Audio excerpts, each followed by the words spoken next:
I love you. I'm sorry. I forgive you. Thank you. This simple but impactful set of phrases have been proven to change lives. Lives of those who spoke them and the ones they've spoke about. That is, even behind closed doors. I've done this myself, focusing on people close to me as well as those I've never personally met. Yet, I have watched instant shifts.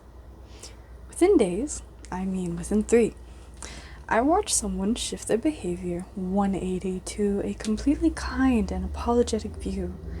I've witnessed detachment turn to loving devotion within hours, and I've watched those overnight turn from angst to a view of understanding and ease.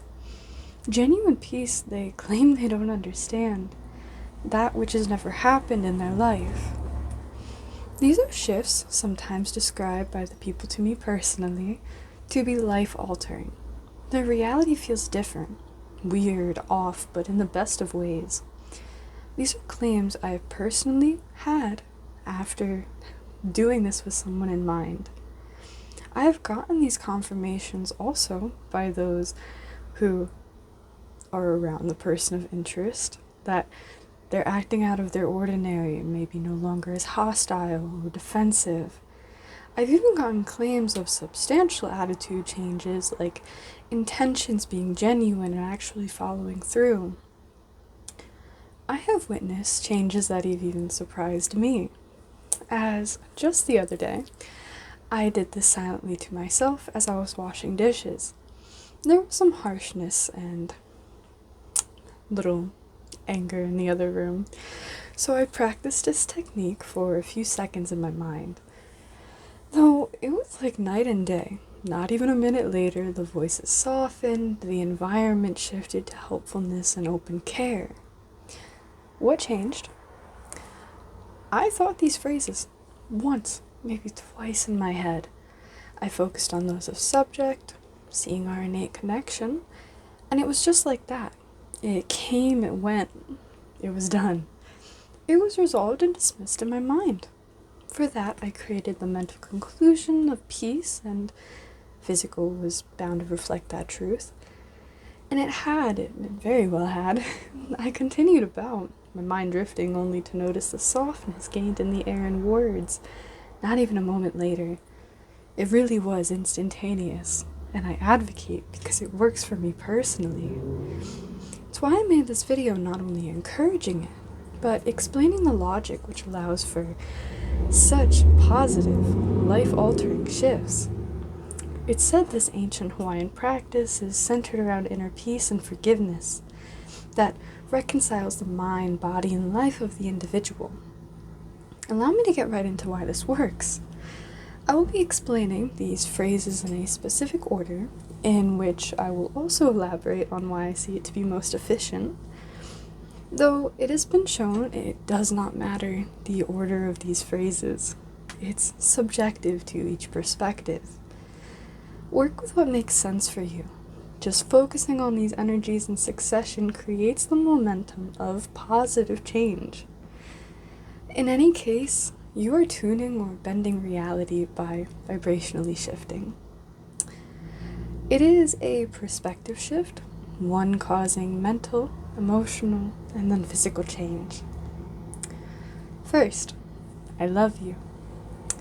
In my other video, What is Love?, I explain I see love to be an action, one where you choose to recognize yourself in another and them in you. This is an action where you take them fully as they are and unconditionally have their best interest at heart. Why? Because they're you, and to be in perfect peace, all portions of you have to be in perfect peace as well.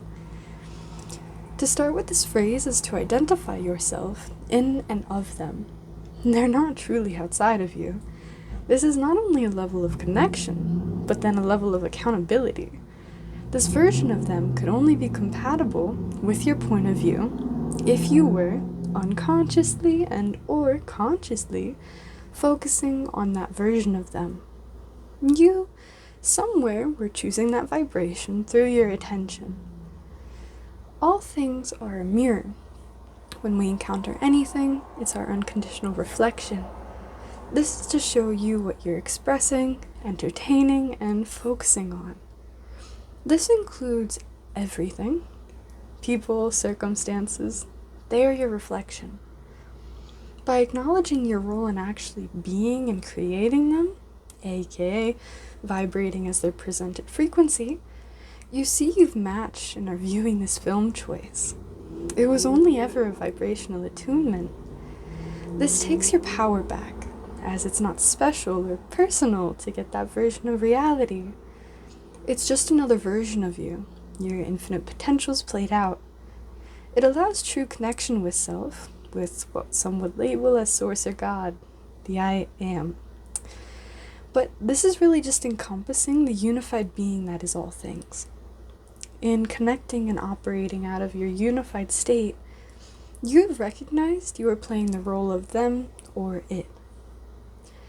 Whatever or whoever you are focusing on using this technique, you have realized you are acting out a play for yourself, one which may not have had such a savory plot. But this is vital and key in my opinion, as you have identified they're not outside of you. You have identified that they are you. You're expressing and choosing the actions of other. This will allow the other parts of this practice to be as impactful as possible, as you're able to honestly and genuinely see your role to why things appear the way they do. Without it, it can lead to empty words without understanding why you should be the one to do this practice. Now, with your unified perspective, you can now come to the apology. Step 2. I'm sorry. This is direct acknowledgement of the act against yourself, the unconscious and or conscious choice we have made to have a part of ourselves not known, to deny it. And so we have been at war with them, not seeing them as us. It's been them and us against each other. We recognize the place we have separated and caused chaos in. This directly creates connection, which stabilizes the union, and us, because we are the one, in so that we are in optimal function. It is here we acknowledge that you've created a life, perhaps, where you felt things were happening to you, with feelings of helplessness, being out of options and without means. You saw a lack of connection, leading to lack-minded thoughts. And these simple thoughts, assumptions, and beliefs, they created this reality for you. Now you can see how you focused and tuned to specific stations. Chaos looking like poverty, abuse, incompatibilities, and toxicity. You take the responsibility which was a choice made without realization, the one who did not know better. You take that action of knowing it was the you who made them appear that way in your reality, only created because you did not see the connection of being them or even greater possibilities. Step 3, I forgive you. This double whammy of forgiveness from your unified being is to those who acted out of harmony, out of unison. This is recognition of the apology, the hurt, and the choices we have chosen. It is also the site of healing, acknowledgement, and connection chosen. This is fulfilling the act of transmutation, that is, the act against self to act completely for self, the unified self. Step 4, thank you. A thank you goes a long way, especially when it's genuine and heartfelt. To see something that you have and have experienced that you're truly grateful for, that is meaningful. It's here we recognize the value of presence, in this case of the mirror that showed us that even the not so pretty parts. How else would we have known? How else would we have been able to see there was something we wanted to change? You wouldn't, without the helpful aid of that unattractive image that play before you. You would have never known, never seen or realized the damage you perhaps unknowingly were entertaining and tuning to, that you were being and creating from. It was all with the help of this unconditional mirror reality serves as. This acknowledgement has the understanding of how we live, one I enjoy calling a playground of mirrors. And so we have to change accordingly to act as what we wish to see. This thanks brings us to the acknowledgement that we are now acting as what was wanted, the unified, wholehearted, and abundant one, acting as the people, places, and timeline which serves us, serves all. As you see out of your godly perspective, that you and them, they all act out of that same version, because you chose that. You know you are the one, and you know they are the one. They are all you. And so you conclude by knowing that you are for yourself in every person, in every being, in every connection. Because you are connected innately. You recognize that loving portion of yourself. And it's you remembering, as you look out to the mirror, you are the first one to look as they look back at you. So you thank that mirror which showed it all, the pretty pictures, the not so pretty pictures, the transmutation. You also have thanks to the consciousness which changed and is now reflecting that newness. This is something that can be tested in your own life. If unsure, try it out. Make a genuine attempt. If nothing of insane results come about, at least you will have brought more connection and forgiveness to that which bothered you.